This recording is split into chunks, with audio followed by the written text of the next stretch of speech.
Hello, and welcome to today's Skyscanner webinar, using travel data to turn uncertainty into opportunity. We're just going to take one moment or two. As you can see, the attendees are racking up at the moment before we get started, and then we'll kick off in just a moment or two. Thank you. Okay, let's kick off. Good morning, good afternoon, and good evening to you all, and welcome to today's Skyscanner webinar on using travel data to turn uncertainty into opportunity. I just want to start by saying a massive thank you to you all for joining this session live, and to those watching the recording back. We really do appreciate it and hope you find value in the next hour of discussion. I'm Michael Docherty, and I'm proud to head up our data partnerships team here at Skyscanner, and I'm really looking forward to being your moderator and host for the next hour. Today, we're going to talk to you about a subject that we're genuinely passionate about here at Skyscanner, which is the importance of data-driven strategies.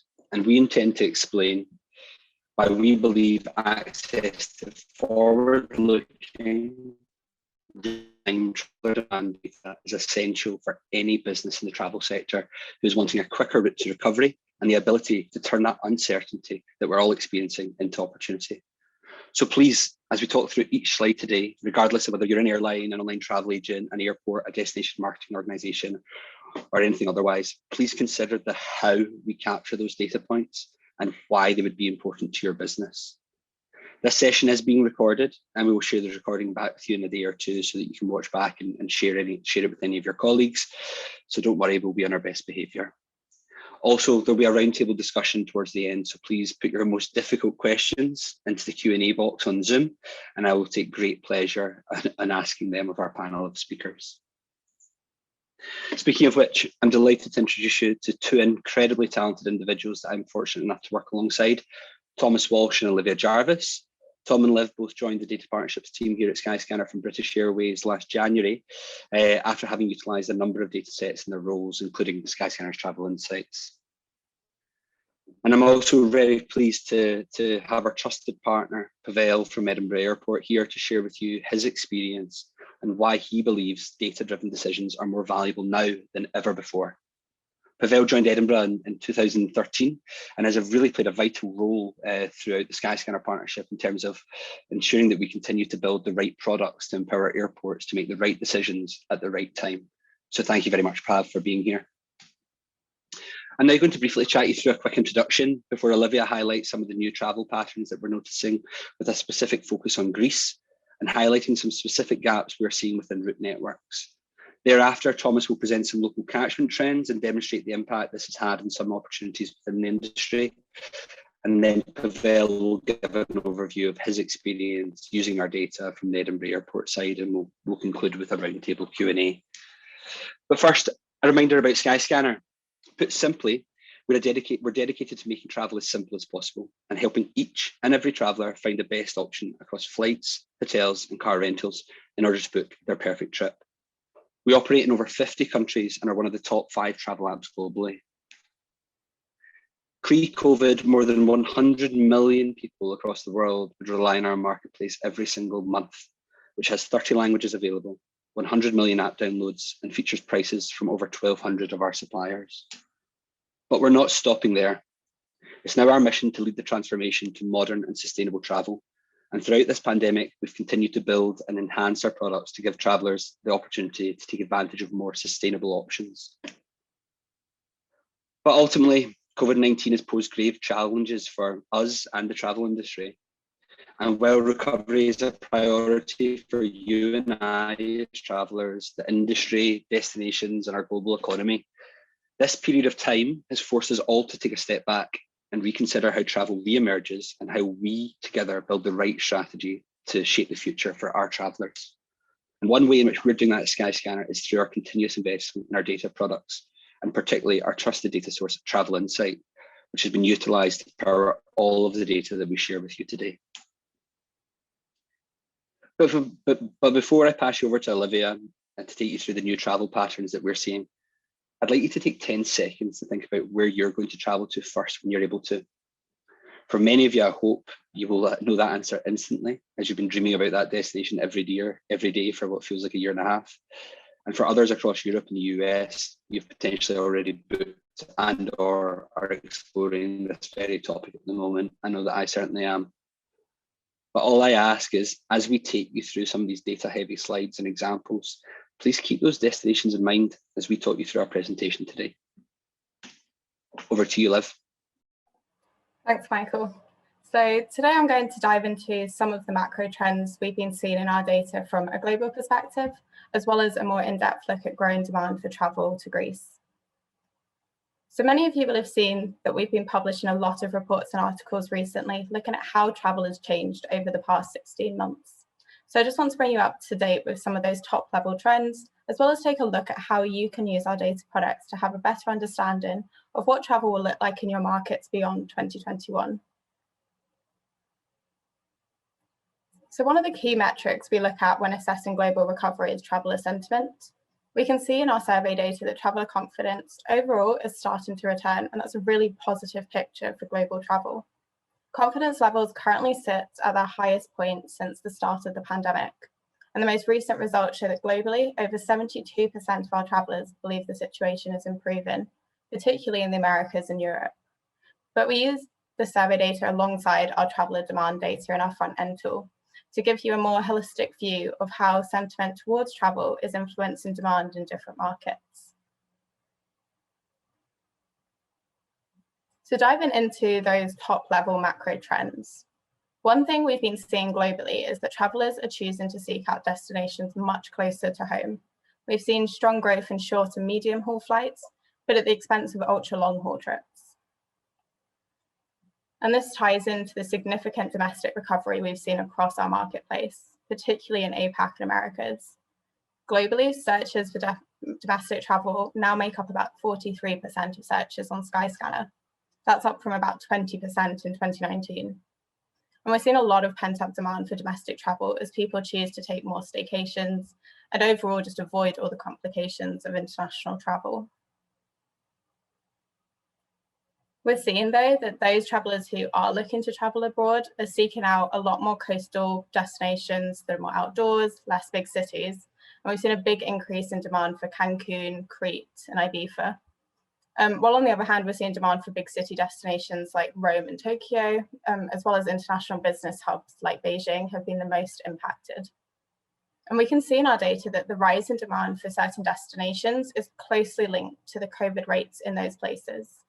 This is why we've developed a feature in our front end tool to specifically look at how COVID rates and travel restrictions influence the demand for travel.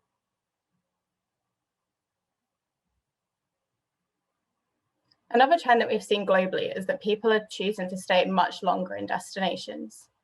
So this graph looks at trip durations, and versus the pre-pandemic levels, you can see that globally there are a lot less day trips and weekend trips, and instead people are choosing to make more trips over 3 weeks in length. So again, travellers are staying longer in places to make the most of their time away at the moment. And lastly, although airfares in many countries are now cheaper than they were before the pandemic, it's no longer just about getting the cheapest tickets. We're seeing that globally, people are selecting fares that are more expensive than the lowest one available to make sure, so we're seeing that globally, people are choosing to have fares that are more expensive than the lowest one available just to make sure that they do have that extra level of flexibility and then more secure in their travel options. We can see that 28% of our travellers are choosing fares above the cheapest one, but this can be as high as 51% of travellers in some markets, such as South Korea. So that was a quick overview of some of the macro trends that we've been reporting on at Skyscanner. And I want to take a look at how you can use our data to understand travellers on a smaller scale. So thinking back to Michael's prompt earlier, I'm sure a lot of you are thinking of Greece as your next holiday destination that you want to get away to. I know I was. And I mean, over the last few months, we have seen travel demand across Europe increasing week on week. And with many people looking specifically to fly to Greece, travel demand for the destination has now rebounded above 2019 volumes. So that means there are more people looking for last minute summer holidays to Greece this year than ever before. And we can see a lot of these travellers are coming from countries that Greece has added to their quarantine-free list, such as the UAE and Poland. But we can also see there's been a shift away from the UK markets, as Greece remains on the amber travel list here. This now means that the top inbound market to Greece is Germany, with 80,000 more German travellers searching for flights to Greece this summer than in 2019. As borders start to reopen, this data can help you to identify the new markets your future travellers will be coming from, and make sure that you can capture that growing demand. For example, if I was a DMO, I'd want to start looking at how I can market Greece to new travellers from Dubai this summer. So one of the trends we've noticed with Greece is that booking horizons have shortened dramatically. This year, we can see on average, travellers are looking for holidays to Greece only 41 days before departure. Usually travellers would begin their searches over 3 months in advance, but with the uncertainty around travel at the moment, people are forced to make a lot more last-minute travel plans. And we've seen those booking horizons fall across all inbound markets to Greece, but particularly from Ukraine and the UAE, where people are now looking to travel only 25 days before flying. With such a short travel window, or such a short window to reach travellers during their search and booking phase, our data can really help you to identify the best time to market your destination to potential travellers. But we can also help you to identify other destinations travellers are searching for when they've made a search for your destination. For example, we can see travellers who search for flights to Greece also search for flights to other top European destinations this summer, including Mallorca, Barcelona, Ibiza, and Rome. And this will help you to understand your competing markets better, but also identify ways to target travellers looking for similar destinations. And our last point, as Greece becomes an even more popular destination for travellers looking to get away this summer, there are still a number of routes that have high demand but no direct flights.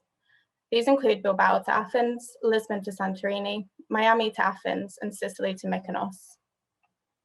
While we see growing demand on these routes, there is a lot of opportunity to explore how your airline or your airport could service these travellers and offer more choice for them to reach Greece this summer. So what does all this mean for the industry and for you as partners in the travel space? Well, having access to real-time data can help you react quickly to the changing world. As a DMO, our data can help you to understand your travellers and identify new inbound markets to your destination. As an airline, you can explore ways to align your capacity to destinations with strong demand. And for airports, you can use the data to highlight opportunities to expand your route network and offer travellers more destinations based on their demand. I'm going to hand over to Tom now. He's going to dive into some of those unserved route opportunities for you in more detail. Thanks. Perfect. Thank you so much, Olivia. So you've all just heard a lot around how destination preferences, booking lead times, length of stay are starting to change. And for any of you on the call that work in commercial departments at airlines, network planning, I imagine there's a lot of thought being given into what route should we be flying for the rest of the year, and ultimately how do we tap into those dream destinations that Michael asked you to speak about at the start. So what we're going to do in this section is we're going to run you through some of those gaps in those route networks, some of those fantastic opportunities to go in and meet the expectations of those travelers who want to travel to those dream destinations. So most of this is going to be focusing on something called an unserved route. And really how we define an unserved route at Skyscanner is it's a route that is only achievable through a 1 or a 2 stop itinerary. And I'd like you all to indulge me a little bit here and imagine it's about 10 o'clock on a Wednesday morning. Your sports team's just lost at the weekend. If you're in the UK, it's probably raining and you've just opened your laptop to that mountain of emails. Now, I'd also like you to then think away from your laptop for a second and think about that trip you've been dreaming of for the last 18 months. Your next steps, so as we'd all hope, as loyal customers of Skyscanner, is to then go to your local Skyscanner domain, skyscanner.net if you're in the UK, and ultimately then go and then search for that dream destination. So let's think 10 o'clock on a Wednesday morning, and I've been dreaming of Cancun for the last 18 months. I go to Skyscanner and I look at my calendar and I see I've got meetings for the next 3 weeks and I think, gosh, I just need to get away. So I want to go to Cancun at the end of August, start of September. I've probably got to take the kids. I'll be in big trouble if I didn't. So ultimately I'm going to make a search for Cancun from London at the end of August, start of September for my 4 passengers.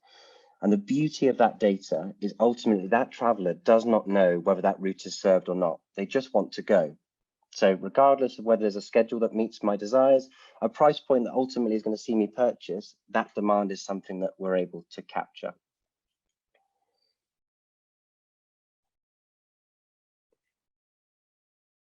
And you might be thinking, well, gosh, how much of this is an actual opportunity, particularly when you think about 2019, so the year with the greatest number of ASKs, the greatest number of seats in market that the aviation industry has ever seen. Ultimately, how much of an opportunity is this? And I think this is an absolutely staggering number. When you actually look at 2019, there were upwards of 10,000 routes which customers searched on, which were not served. And those 10,000 routes represent millions of searches, as we'll explore as we go through these slides. And even in 2021, as we come out of the worst crisis that's hit our industry, there are still over 2,500 routes that customers are searching for where there is not that direct option. What we're going to do next is we're going to put some of this knowledge to the test, admittedly quite a niche area, and we're going to put you guys on the spot, and we're going to ask you to answer these questions. We've got 2 questions here, so back in the classroom. And which airport is the most unserved origin? So which of our origins on Skyscanner have we seen have the most searches for unserved destinations? And you should see a poll in your chat window now. We'll give you 20 seconds to have a think. So you've got 3 options: Amsterdam, Manchester, and Warsaw in Poland.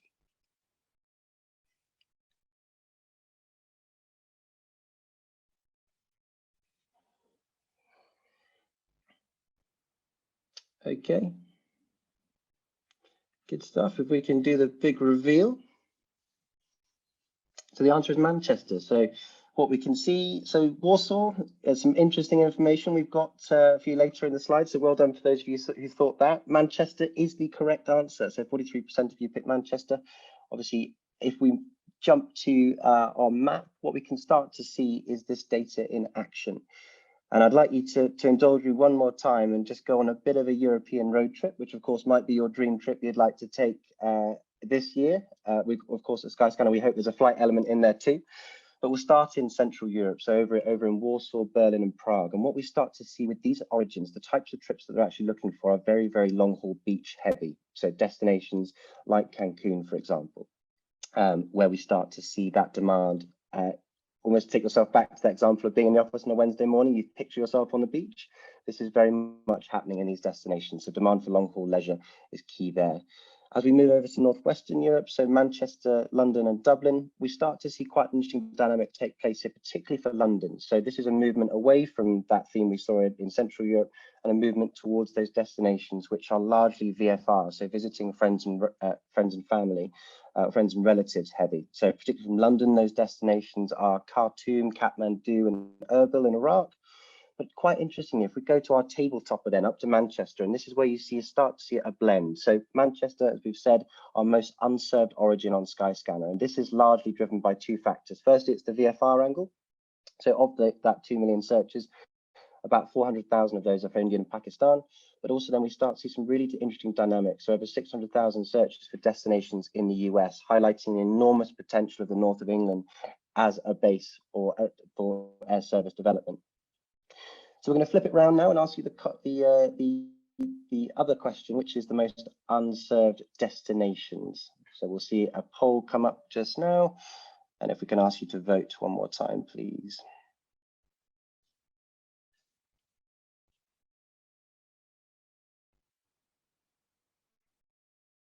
Okay, if we can show the results.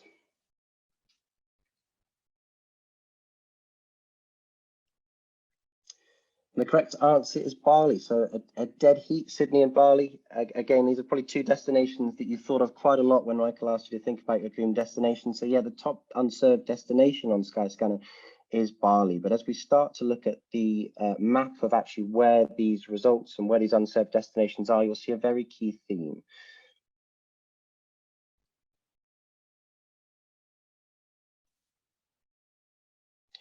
And what you could basically do with this map is start to overlay that horizontal square across the center, almost around the equator. And what we're looking at here is those beachy destinations. So likes of Cancun, Zanzibar, Mali and the Maldives, and Bali as well. And so what you're starting to see here, hopefully, is a bit of a theme that for these unserved routes, there is massive leisure potential.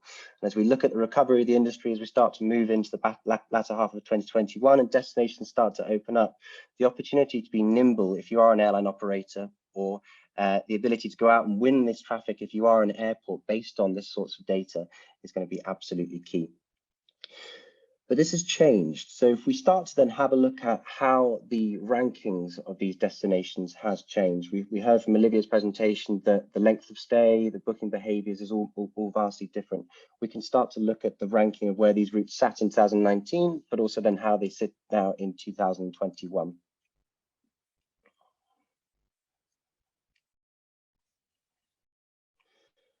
And what we're looking at here is the rises. So these are the sports teams that have come from right from the lower leagues up to the Premier League. And what we're starting to see is some really key themes here for the biggest rises. So we've just learned that there's a lot of demand there for those unserved routes to those long haul leisure destinations. What we're now looking at is the routes that weren't particularly popular in 2019, but are now. And you'll start to see from the map on the left, there's a really clear theme that we can see here for domestic locations, particularly in Brazil, a market we've seen rebound domestically quite strongly, but also then a movement towards short haul leisure and VFR. So you can see Krakow to Madeira, but also Leeds to Islamabad. And these are our biggest risers. So those routes that weren't popular in 2019, but are now incredibly popular and have had a really big rise up those rankings. The converse of that is those routes that are now not so popular, and those routes that were fantastic opportunities in 2019 and now are not. And admittedly, a lot of this is driven by border policies and the ability to get into a country. So that will impact the attractiveness of the destination. But we are starting to see that those niche long-haul leisure opportunities outside of those core destinations. So when you think of a beach trip and you think about having a beer on holiday, you might be thinking more Bali, Maldives, and less potentially Vietnam. So it's those niche long-haul leisure opportunities that we've started to see fall down the rankings as people select those more mainstream destinations for their dream trip.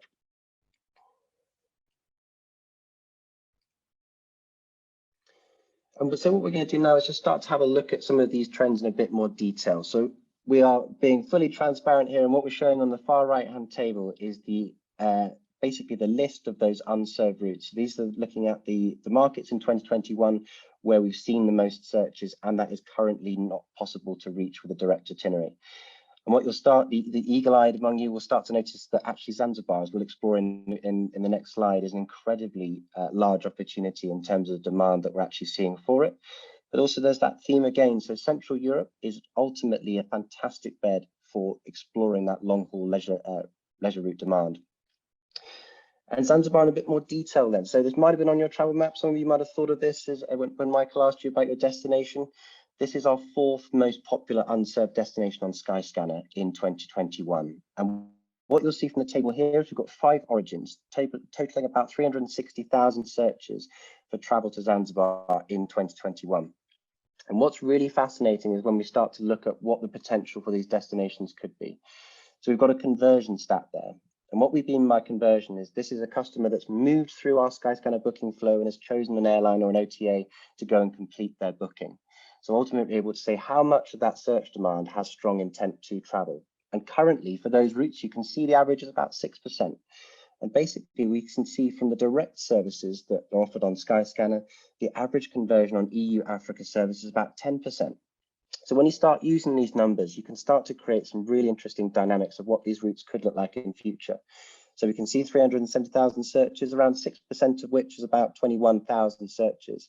If you factor in that additional 4%, which takes it up to the average, that's an additional 15,000 customers that are actually going to be redirecting. You then start to factor in that there might be about 1.5 customers on average per booking, and suddenly that route is attracting 50,000 direct customers. And ultimately, that can be the difference between a successful network contribution and also a successful route.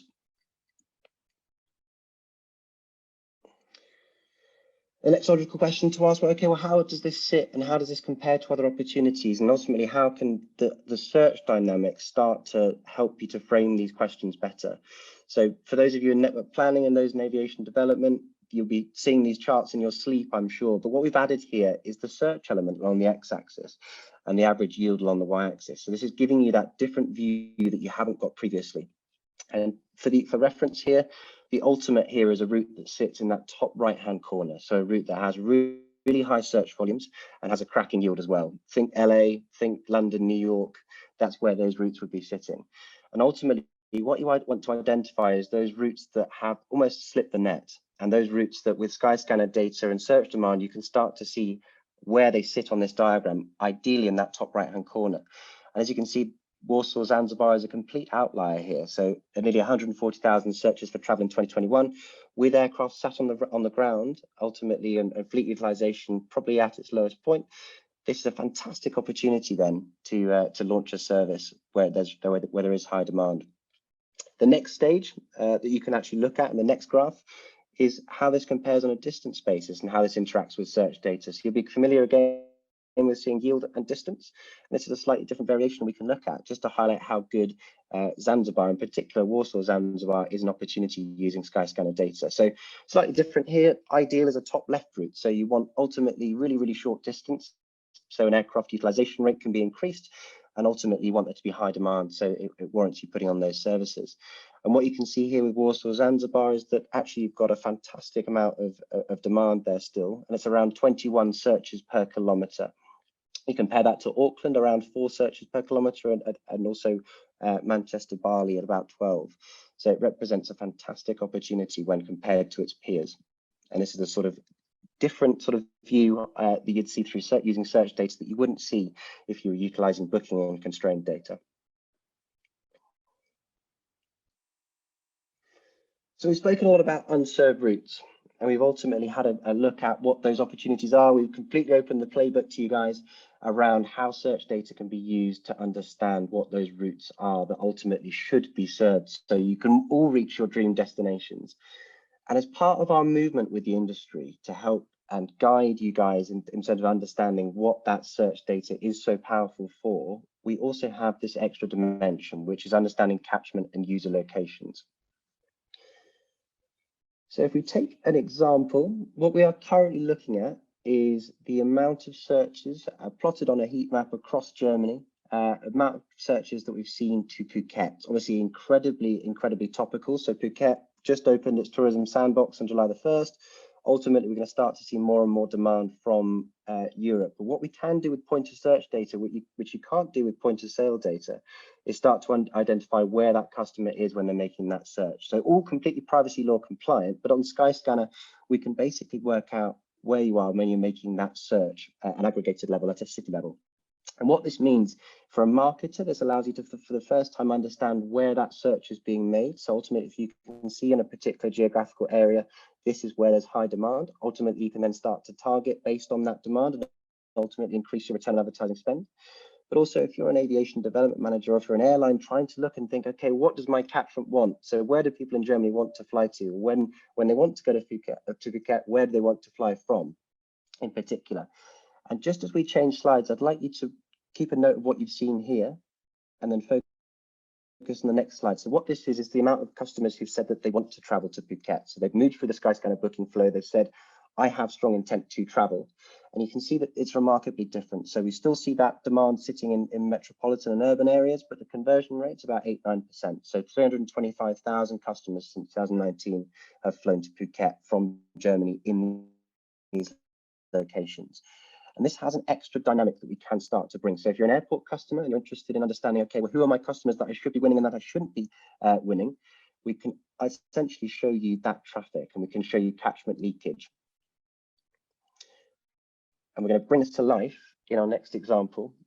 And hopefully you've all had your copy this afternoon. This isn't too awakening, this beautiful chart. What we're looking at along the y-axis is the airport, and then the city is represented by the color. So I'd like you to just draw your attention just the bottom of the slide here where you can see Frankfurt. And what you can see here, force those searches to Phuket. Frankfurt is winning a lot of traffic from other cities. And ultimately, if you're an aviation development manager and you're looking at and you're an airport wanting to say, okay, we need to be flying these routes in 2021 and winning these customers, this is the sort of information you're going to require. So you can see that in the stat in the bottom right-hand corner, 65,000 passengers for Phuket, so almost a quarter, have chosen an airport that wasn't their nearest. So ultimately, for Frankfurt, fantastic story because we're winning lots of traffic from other cities, but ultimately we can help to start to then piece together that story of why you should win this customer group. And to really talk you through a little bit more about how we work with our partners and how we work with our fantastic teams over at airlines and airports, I'm going to hand over to Pavel from Edinburgh Airport to talk you through in a bit more detail. Thank you, Thomas, and good afternoon, everyone. For those who are not familiar with the UK market, Edinburgh Airport is the sixth largest airport in the UK, behind the four London airports and Manchester. It serves as the gateway not only to the capital city of Scotland, Edinburgh, but also to Scotland and North England. At Edinburgh Airport, we are lucky in the sense that we have a very well balanced directionality. In fact, we are the most balanced airport in the UK in terms of directionality. Roughly 50% of our traffic originates in Scotland and 50% comes from other parts of England and from abroad. We have a very wealthy catchment area, which is underpinned by the finance, pharma, digital tech industries that are based in the city. But we are also the second most visited destination in the UK after London, thanks to our UNESCO World Heritage status, the birthplace of Harry Potter, and the Edinburgh Festival, which is the second largest ticketed event in the world behind Olympic Games. That's true. More tickets are sold for Edinburgh Festival than for FIFA World Cup. And unlike the World Cup or the Olympic Games that take place every 4 years, Edinburgh Festival happens every year. So despite such strong market potential behind Edinburgh Airport, we are always looking to improve our data portfolio to ensure that we stay ahead of the competition. We were using search data prior to the pandemic, which proved to be very successful in targeting niche markets. But ever since last March, it has become the most important data tool you can get, as historical traffic data have become almost irrelevant. Airlines can see demand through their website, through their bookings, but how can airports monitor demand? Perhaps through the car park sales. But having access to Skyscanner has enabled us to track demand in the same way as airlines have done. And I'm excited to show you how we do it. So on the next slide,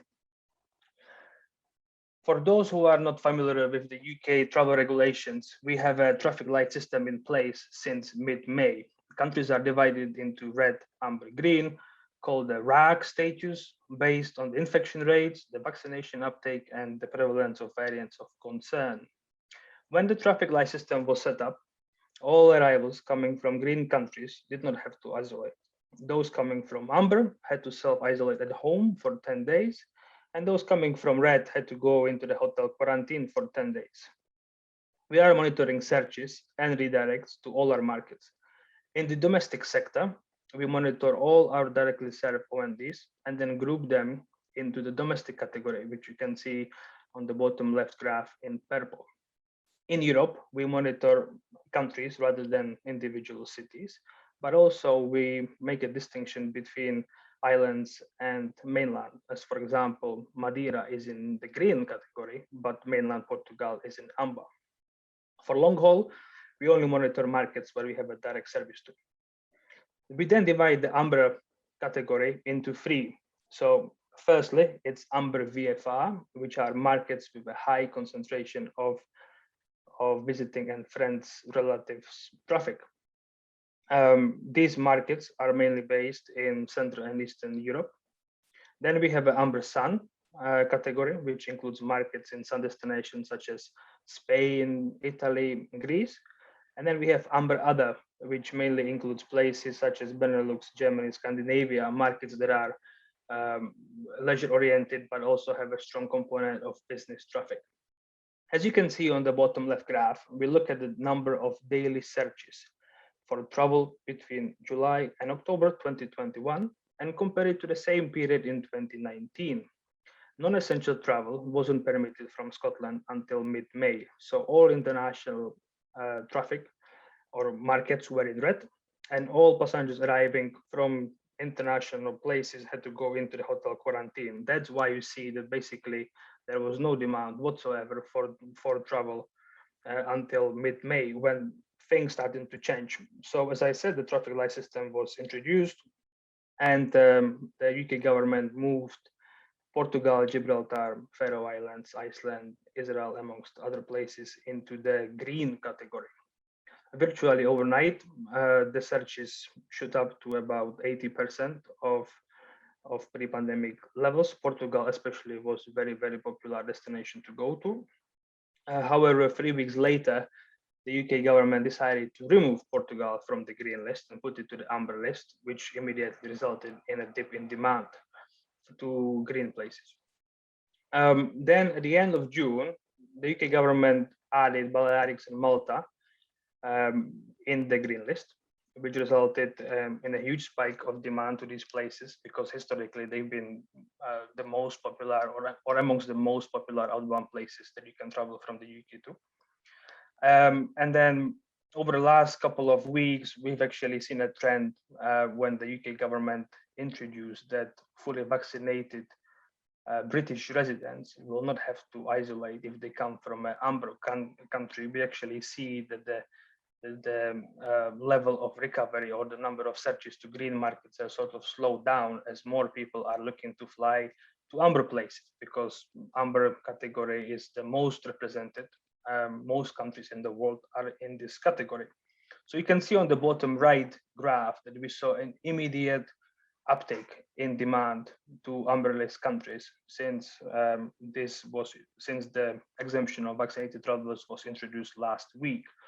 Actually, the preliminary findings suggest that VFR destinations such as Poland, Romania, Bulgaria, Baltics, Hungary are the fastest recovering, and we can actually see it in our flown load factors to these places that that's the case.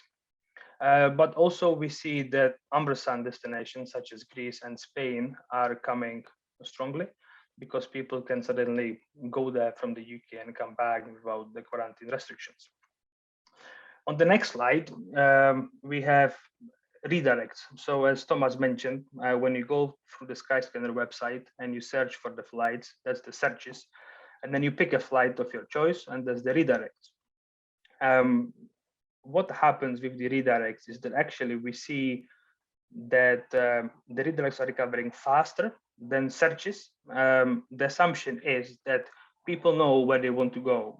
For example, you are a foreign citizen living in the UK, you are from Poland, you want to go to Poland, you are just waiting for the time when Poland reopens the borders. Or equally, you want to visit Greece and you are just waiting for the green light to go to Greece. So actually, in terms of the redirects, they're recovering much faster than the searches. I mean, you can see, for example, to the Amber VFR, the redirects currently stand at about 70% of pre-pandemic levels. And then finally, on the last slide, I just would like to show you what kind of information we are sharing with the airline and how we do it. So on an individual level, here is an example how we track demand between Edinburgh and Ireland. On the top left graph, you can see a 7-day rolling average of searches made from 1st of February for travel between May and October 2021. The 7-day rolling average of searches for travel in May peaked at about 3,000. However, in June, it already was peaking at about 5,000.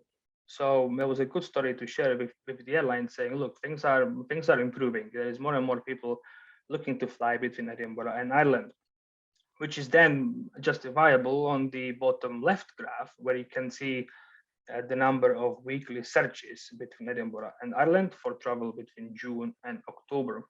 The very right column is week commencing 24th of May.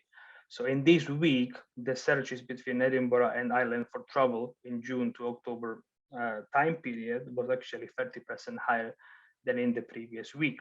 So things were recovering well, but of course we have to look at how the situation is looking versus the pre-pandemic levels. So if you look at the last graph on the bottom right, you can see that back in May, the surge recovery between Edinburgh and Ireland for June, July stood at about 18-19%, which was actually matching the on-sale capacity. So the capacity was also about 20% recovered versus 2019. So as soon as we see a spike in demand, we immediately alert the airlines. We say, look, this is what's happening. People are looking to fly because the travel restrictions eased. Do you see the same translating into the bookings? You can either raise your prices if you don't have capacity to add more flights, or you can increase the number of flights. Also, what we do is if we see demand recovering farther out, because currently, as the guys have shown you, the trend is very much short term. So people are only looking to fly in the next couple of weeks. But if you see suddenly a trend evolving that actually people are looking to fly the back end of the summer in September, October time, we then inform the airlines about this and say, look, hang on the capacity, don't make cuts too far out, because we are seeing an increased level of demand for the time period. So this data really helps us to constantly evaluate the on-sale capacity, monitor the demand trends, and share the insight with the airlines. So I hope you enjoyed this, and thank you for listening, and I'm looking forward for your questions.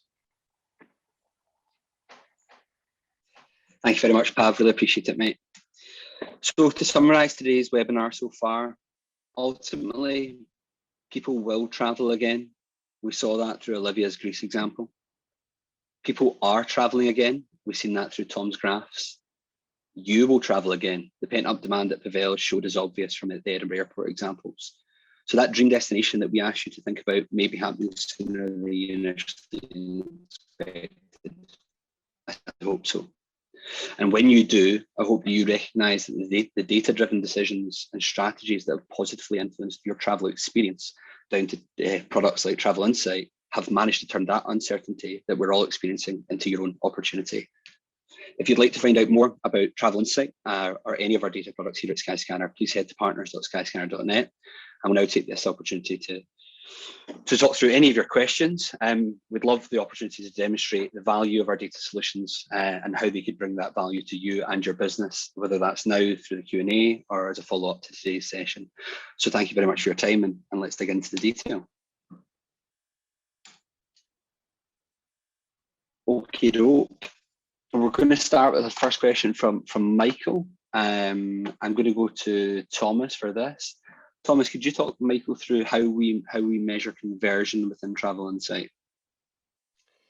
Yes, so whenever we talk about conversion, both in Pavel's examples, but also in the unserved routes context, this is looking at the number of customers that move from that search stage through to the redirect stage. So for those of you that are, obviously we hope you're all loyal Skyscanner customers, but for those of you that might be thinking about using Skyscanner for the first time, as you move through our flow, you'll make a search, you'll input your origin destination, the dates you want to travel, hit search.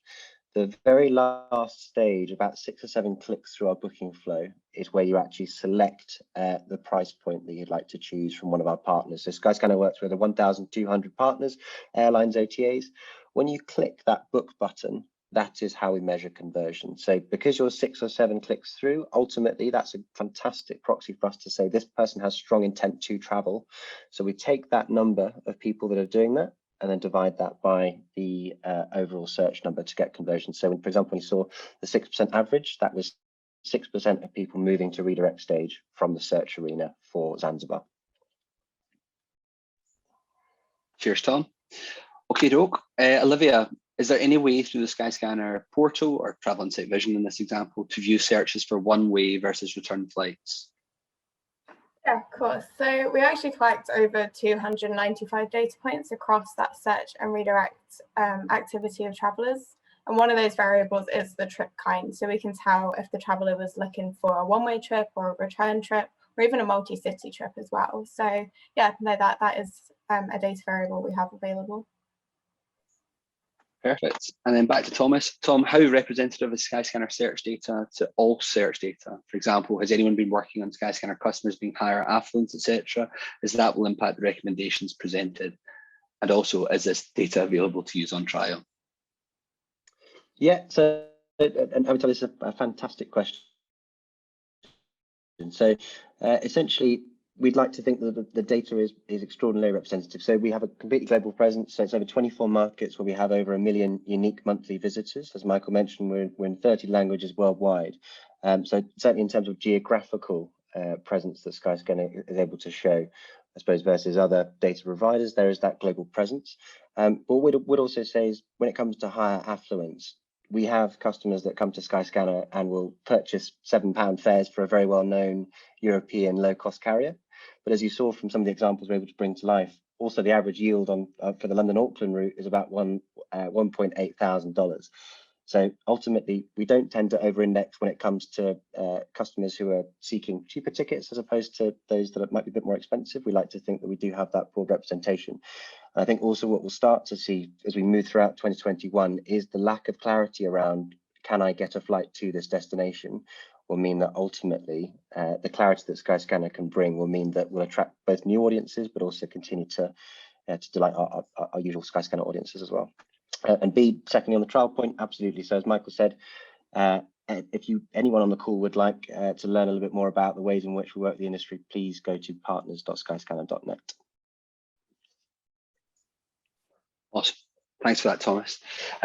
Just on to Michael's question there, I'll just answer that specifically. Has Skyscanner thought about any duplication of data, for example, through automated shopping? Michael, that's front of mind every single day. We're very fortunate within our product teams to have fantastic product managers and engineers that are focusing on ensuring that we're delivering a first-in-class solution to our customers. Any automated shopping data would be excluded from what we provide you, and we do our best to ensure that we continue to do that. It's something that we are always wary of it, and our security teams, etc., at Skyscanner are also focused on that. If there was ever any issues, that's something that we would look to work with our partners to resolve. And on to Imran's question there, and maybe Liv, you've been a good place to answer that. In terms of the change in demand in terms of one-way compared to return data, is there anything that we can specifically showcase on that? Have we seen an increase in one-way searches throughout the pandemic? Yes, so sort of at the start of the pandemic, looking back to the early days of sort of March 2020, we saw a massive increase in one-way searches as travellers were making a lot more searches to get to destinations sort of last minute, making sure they'd get there before any restrictions came into place or quarantines. So we did see a massive spike in one way, and then that's returned to more return flights recently, but there does tend to be fluctuations, and we do see with restrictions that sometimes people are booking one-way trips and waiting to see what happens before they come back. But with our data, having that level of granularity to look at the one-way versus the return, those are certainly trends that you can look into yourself as well. Okay, awesome. And it's a question for Pavel. What would you say is the most successful decision that you've made off the back of Travel Insight? Very good question. I will give a little bit longer answer. So historically speaking, we would look at the indirect traffic from Edinburgh to a market. We would then apply a multiplier based on other similar routes and say, okay, the market potential for this destination is XYZ. However, there are markets such as Guernsey is one example that springs to my mind, that has a very small number of indirect passengers because the self or the connection on the domestic routes is not something the passengers want to do. They would rather drive to Manchester and fly directly. So actually, we were able to use Skyscanner data and look at the number of people who were searching between Edinburgh and Guernsey, what months of the year they want to travel, what days of the week, and share this data with British Airways, and actually it resulted in a direct route that started only a couple of weeks back. So that just shows you the power of the search data when you can evaluate markets that are perhaps a little bit more niche and don't have the huge indirect traffic component behind them. Awesome. Okay, cool. Thank you very much for that. Got a question there for Casey. Skyscanner is offering a direct booking for certain airlines. How's that performing versus the redirect partner website? Casey, that's not something that's specific to Travel Insight in itself. We illustrate as Thomas mentioned earlier, in Travel Insight, we capture 295 data points from every search and redirect that our travellers conduct within our marketplace.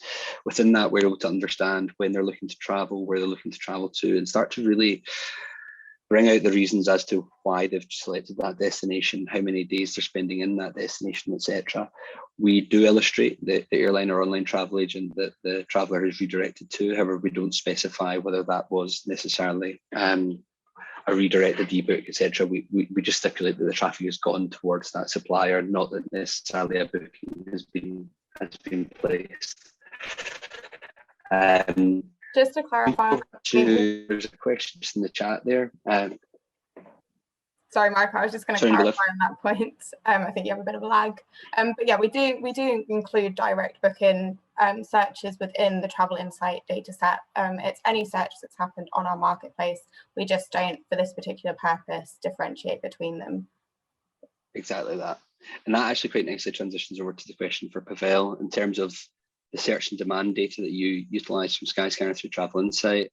How does the value add compare to what you get from booking sources? Sorry, can you say again? How does search and demand data compare to booking data that you utilize within your daily role? Very similar. What we can see is the search data are actually matching the performance on those routes very closely. So as I give you the example of the, say, Amber VFR traffic, which is recovering, or the search data from Edinburgh to Amber list destinations that have the VFR component are recovering faster than other Amber list markets, and we can see it on the load factors, on the loads that are actually being carried to these markets. So we can see a very close correlation between the searches and the actual bookings, and that's the same when we speak to the airlines. We kind of know what they're gonna say based on the searches that we are seeing. Awesome. And another question here around for Olivia, how quickly can you spot a new trend within your data? Sorry, just come off mute. So our data is essentially almost real time. It updates daily with all of the searches and the redirects that happened the previous day. So that's one of the real strengths of our data, is that you can see almost in real time what's happening in terms of how demand's reacting to government restrictions changing, borders starting to open, and you can see that from the very next day and start to sort of plan your strategies and how you plan to address if that's had an impact on demand. Perfect. And Thomas, why do you look at searches? Aren't bookings more robust? Yeah, it's a question obviously we receive quite a lot as a team, and I think just following on from Olivia's answer there, it's that search nature which gives you the ability to influence. So a booking is everything that's happened in the past. So you don't know how that person's got to that purchase point. That is constrained demand. And what we can bring with search data is the step before. So we give you that view into how that consumer is thinking. So that the team here at Skyscanner, our fantastic product managers and engineers and commercial team, our focus is on really unlocking that black box at the start and giving you that insight into the purchase decision. So ultimately, the output for you guys and also the use for the industry is understanding, okay, well, we can see this person wants to travel here. How can we have that capacity in market ready so that customer purchases at the right price point? Or if we're a marketer, how can we have a campaign in market which is ultimately going to convince that person to travel to my destination or to my airport? Because ultimately, by the time you look at that booking data, that's too late. And the fact that you're looking at search data gives you the ability to influence that customer and also start to base decisions around what those travelers want in order to get them to purchase. I would fully agree with Thomas. Michael, if I can just jump in. I'm a big fan of the search data because, as Thomas said, it shows you where people want to travel. That's before making all those steps. So by having access to this data, we can see where passengers are looking to fly to, and then we can take it to the airlines and say, look, we have so many people looking to go from Edinburgh to XYZ. It's a market that we believe has a potential of X number of passengers. Let's talk about direct capacity to this market. Awesome. And Thomas, there's a question for you here. Are you seeing any change in preference of carriers by travellers depending on market conversions, as we can see that most of the travel happening in GDS carriers rather than LCC? So to be honest, we're probably not seeing that same trend. So when it comes to low cost versus GDS carriers, ultimately there's a lot of capacity that's currently still available to utilize. And Pavel, you'll know this very well, carriers are very, very quick to put that capacity back into market, whether it's almost a GDS carrier in your term, so maybe a full service carrier, I think that's what you're implying, versus a low cost carrier. There's almost so much capacity that's grounded at the moment that has the ability to be injected back into networks very, very quickly. And ultimately, as Olivia and Pavel have explained for their presentations, a lot of the purchasing decisions are driven by which airline can put their capacity back on a route that is now that customer can now travel on. So rather than look at it on a almost a GDS versus low-cost carrier. It's ultimately the speed to market of that airline, whether it's regardless of both, that sees that purchase decision. Okay, cool. And the last question here, I think we'll be able to fit in today, is for Olivia. As a destination, what modules and information would be of most use to me? So as a sort of destination marketing organisation. Yeah. So we have a lot of features within our Travel Insight Vision front end tool, but we are also working on a specific module that's going to be built with destinations in mind to help you really understand who your travellers will be over the next year, who you can expect to be coming to your destination and where they'll be coming from. And we'll also start to look more into sort of traveller segmentation and understanding the different segments of travellers. Are we seeing more families? Are we seeing more couples? What is your sort of future in terms of who your travellers to your destination? What do they look like? Perfect. Okie doke. I want to make sure that everybody's got enough time before their next meeting. So I would just like to say thank you very much for attending today's webinar. We'll be following up in a day or two with the recording. If you have any further questions, please reach out to us via our contact form on the partners website for Skyscanner, or reach out to any of the panelists directly. We really do appreciate it. We would love to showcase the value of our solutions to you and your business. Take care, and we hope to hear from you all soon. Thank you.